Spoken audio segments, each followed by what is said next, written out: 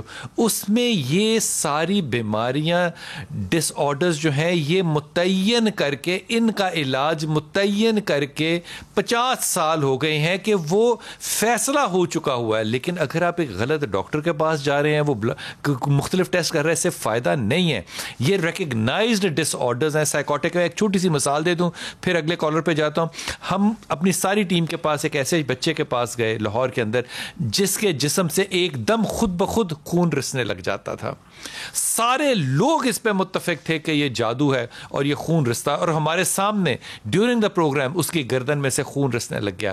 کیونکہ ہم پڑھ کے گئے تھے اس بیماری کے بارے میں, ہمیں پتا تھا کہ یہ سائیکوٹک ڈس آرڈر ہے, اور یہ ریکگنائزڈ سائیکوٹک ڈس آرڈر ہے, جو کہ اچنبھا نہیں تھا ہمارے لیے. لیکن اس کے اوپر اس کے غریب ماں باپ نے جو لاکھوں کروڑوں روپے دم درودوں والوں کو دیے ہوں گے, میں اس کے اوپر کیا کہہ سکتا ہوں. لیکن وہ ایک گولی سے ٹھیک ہو سکتا ہے, تو پھر آپ آگے کا راستہ خود کیوں اختیار کرتے ہیں؟ یہ ڈس آرڈر ہے اور یہ ریکگنائزڈ ڈیزیزز ہیں. آپ اس کے لیے اپنے اس بچی کو اس شخص کے پاس لے کے جائیے جو اس چیز کا ڈاکٹر ہو. اور بیٹی سے کہنا کہ لا حول ولا قوت الا باللہ اور آیت کریمہ, یہ دونوں چیزیں کثرت سے پڑھے, اللہ اس کو صحت یابی دے گا انشاءاللہ. جی حمزہ, السلام علیکم لاہور.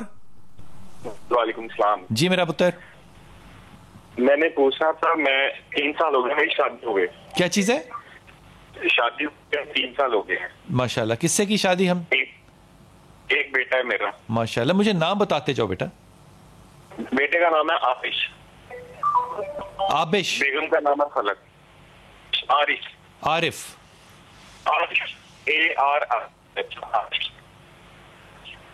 اچھا. بیگم کا نام ہے فلک. فلک. اچھا. وہ جب سے دبئی سے آیا نا, اس کے بعد حالات جو ہے نا وہ بہت زیادہ خراب ہیں. گھر کے کاروبار کیے وہ جو بہت ہی معاملہ خراب ہے, اور آپس میں ہم دونوں کئی جگہ. اچھا, مجھے جو ٹوٹی پوٹی بات آپ کی سمجھ میں آئی ہے, میں تو آپ سے ایک بہت ہی زیادہ ادب سے کہہ رہا ہوں کہ جب آپ لوگ کال کریں تو آپ اپنی سہولت کی جگہ سے نکل کے باہر کھلے میں آیا کریں تاکہ آپ کا سگنل ٹھیک آئے. اتنی سہل زندگی بھی مناسب نہیں ہوتی. میں کیا کہہ سکتا ہوں اس پہ, لیکن جو بات مجھے سمجھ آئی ہے, بہت سے رشتے ایسے ہوتے ہیں جو دوری میں ہی چل سکتے ہیں, وہ قربت میں نہیں چل سکتے. اور آپ کا فارچونیٹلی اور انفارچونیٹلی رشتہ جو ہے وہ دوری میں تو چل سکے گا, لیکن قربت میں یہ تکالیف جو ہیں یہ ایسا ہی ہے. اس میں تو کوئی تبدیلی نہ دیکھتا ہوں, نہ سجیسٹ کر سکتا ہوں کہ کوئی آ سکتی ہے. لیکن میرے خیال میں مشورہ تمہیں یہ دوں گا کہ حالات کو مناسب رکھنے کے لیے اگر تم مڈل ایسٹ کی طرف ہی جاب ڈھونڈو تو یہ زیادہ بہتر ہوگا. یہاں پہ رہنا ضروری ہے, بچے کے ساتھ رہنا بھی ضروری ہے, لیکن اگر تم یہ کہو کہ میں بیوی کو وہاں بلا لوں گا تو معاملات پھر ویسے ہی ہو جائیں گے جیسے کہ یہاں پر ہیں. دوسری بات یہ کہ آپ نے سورہ اخلاص کو اور یا ذل جلال والاکرام, یہ 2 چیزیں پڑھتے رہنا ہے. اللہ تمہیں رزق یہاں بھی دے گا اور باہر بھی. لیکن سکون میں اس کپلنگ کے اندر, اس کپل کے اندر جو ہے وہ بہت زیادہ نہیں دیکھ رہا, کیونکہ یہاں فرما برداری سے زیادہ رائے زنی جو ہے اس کا اختیار بہت زیادہ کیا جا رہا ہے. اور وہ سٹریس جو ہے وہ تم کب تک لے سکتے ہو, یہ تمہاری مرضی ہے. ڈاکٹر صاحب, میں جب یہ بات کہتا ہوں, بڑی عاجزی سے پوچھ رہا ہوں یہ بات, میں جب یہ کہتا ہوں کہ جب شادی کرنی ہے تو مقصد نکاح بھی آپ کو نبی پاک صلی اللہ علیہ وسلم نہیں بتانا ہے. ہم اس مقصد سے نکل کے حاکمیت کی طرف جو چلے جاتے ہیں, ہم سکون سے عاری ہو جاتے ہیں. دیکھیں ڈاکٹر صاحب, بات یہ ہے کہ اس وقت دنیا میں بڑا شور ہے حقوق کا, رائٹس کا, فلان. فرائض کا کبھی شور سنے؟ فرائض کو کوئی نہیں پوچھتا. اگر حقوق کی بات کرنی ہے نا تو میں سمجھتا ہوں اگرچہ وہ جس طرح مولا علی علیہ السلام کا فرمان ہے کہ اچھے رسم و رواج کو نہ چھیڑو, مگر نہ اگر ازدواجی زندگی میں ہم حقوق کی بات کریں نا, اور میں کرنے لگا ہوں, نان و نفقہ شوہر پر واجب ہے, بیوی پر واجب نہیں ہے. جی,